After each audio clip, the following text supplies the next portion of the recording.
Yeah, you guys are growing tremendously, you know. Yeah, we are But growing. not too fast, like, and it's kind of how I want to do it also, which is I think growing too fast isn't a good thing, you know, because then I Manageable think, growth is so hard. yeah, I think I think there's a balance there. It's like you want to grow, but you don't want to grow so fast that you start to ignore or like your core values start to like deteriorate at all. You know what I mean? You want to be able to continually do exactly what you're doing, but not lose anything as you grow, which is which you're able to do as long as you're not growing too fast. It's very difficult not to grow too fast. I am at a point where I can decline cases, but I hate to, because people Sure. come to you with, and you feel bad. You know, you care about your clients very, very much. So we are in the process of growing right now, but yes, it is very slow because you have to have the right people. The right team is the most important thing. When I entrust my little baby bird client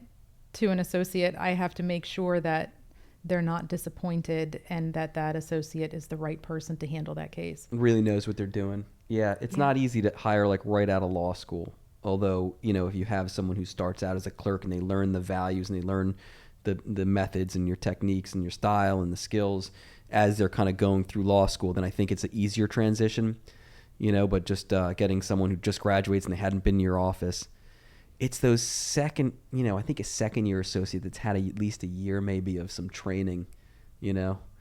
But Those who are knows good. if it was good? What'd you say? Who knows if it was good training? Yeah. You know, that's No, I know. I had an associate a while ago who was really scared of going to court because she felt that she didn't sound as smart as everybody else. So what I had her do to get over that fear was to log in. You know, you can log into Uniform Motion Calendar hearings now. You don't even have to have your screen Sure. on and just listen. I was like, you think we are way smarter than we are. You got to log on and listen to some of these people talk. And I would say that to all of the interns and law students. Certainly you can do better than 30% of the people arguing on there. Yeah. Absolutely you can. And you know what? It got her over the fear. And she realized that she was very good and this wasn't an impossible feat. You can go and you can argue. Some days you're going to sound smart, others you won't. It is interesting that, and it's surprising, I think, to the average, well, I don't know that the average person would notice as much as we do, right? But when you do go on and you watch some of the other attorneys and you say to yourself, wow, like you would think that they would be doing so much better, but they're not.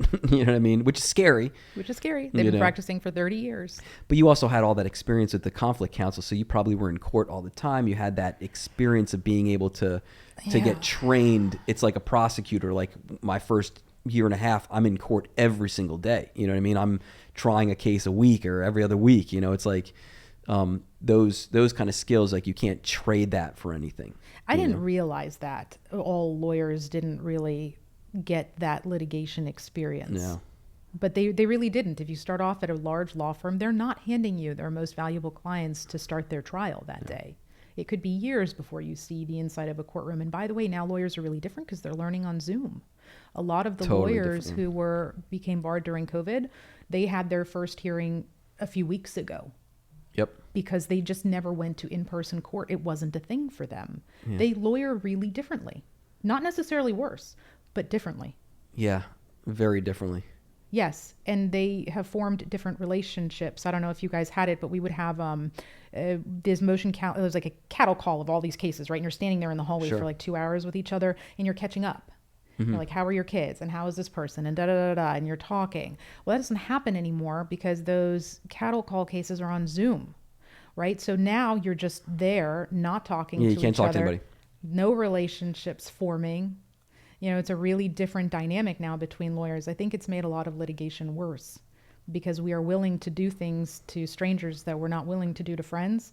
And that hallway time was important for us, and now we don't have it. And that generation of lawyers who grew up during COVID, they've never had it.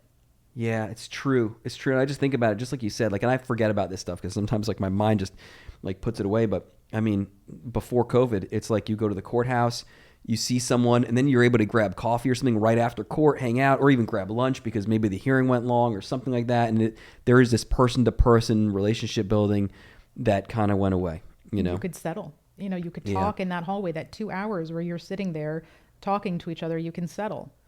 But now court has become cheaper in some ways on Zoom. So your lawyer, you're not paying them the portal to portal traffic time. You're not paying them the waiting time. So a hearing that would normally cost a client $1,500 is going to cost the client $100 because it's a 12-minute event. The lawyer logs on, the hearing is done, the lawyer logs off.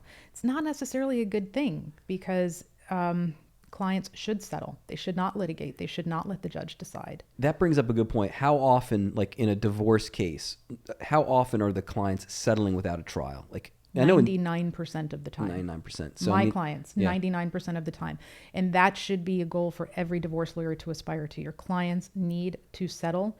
You must push we call our practice, we're a 100% litigation firm. 60% is with my own client. I will fight them just as hard as I will the opposing side. Yeah. They are depending on you to give them advice, a lot of times advice that they don't want to hear. You have to be brave enough to tell them that they're being unreasonable and comfortable enough in your own practice that, yes, sometimes you might lose a client because you're not willing to do things for them that are really bad for them. So that takes a lot of time and experience as a lawyer, but I'm very proud to say our settlement rate is 99%, and I aim to keep it there. Yeah, I would say also, even in the personal injury realm, it's very, very similar.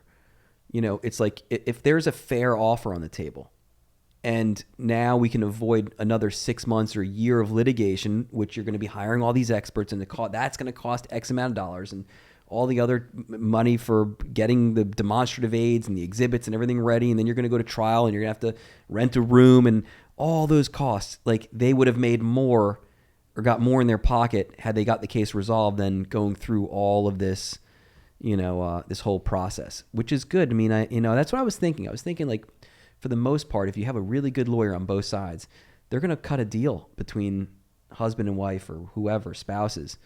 And it's going to be as fair as possible for both sides, and everyone's going to walk away. We hear, I'm sure you hear it too, the term from clients, well, it's the principle of the thing. Oh, that's the worst. It's the worst. Yeah. Right? The second I hear that, my mood downshifts. I have people in my life, and I won't mention who they are, okay, who reach out to me and they say, Eric, I need you to write this letter. This person did this, and this. And it's the principle, and I just say to myself, or I say to them, I said, I don't care how close we are. Absolutely not. I'm not writing a letter for you. The amount of time that you're spending over a small amount of money, $250 or $500 or whatever the number is, like the amount of time I'm going to take and you're going to take and the stress, it's a wash. Walk away from it. You know what I mean? Like, why are we going to do, like, principle never gets you, is not good. It is the worst thing to litigate over. We train our clients on that. If I can impart one piece of wisdom on young lawyers is do not litigate over principle. Do not. Yeah. We have an acronym in our office for the words. I'll tell you off the air what it is, but it's a red flag. I love that you have acronyms in your office. I'm going to have to come up with some good acronyms for our firm. So we do all kinds of really fun things. One thing that helps us survive in the divorce business is, so we pick themes. So for a case, I'll pick, it depends on the judge, right? So we're divorce lawyers. We don't have juries. We just have the fact finders. So you got to know the judge really well.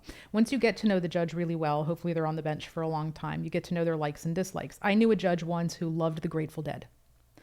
Every motion that I wrote for that judge would have a Grateful Dead quote in it. That's great. And that would be the theme for the entire case. I did movie themes. Sometimes I've done a Clueless movie. Every single letter I'm writing to opposing counsel will have quotes from the movie. I'll put it in motions if I think it's appropriate. We try to keep it very light and fun. Especially if a movie is very apropos for the situation that's happening for the clients. We do that.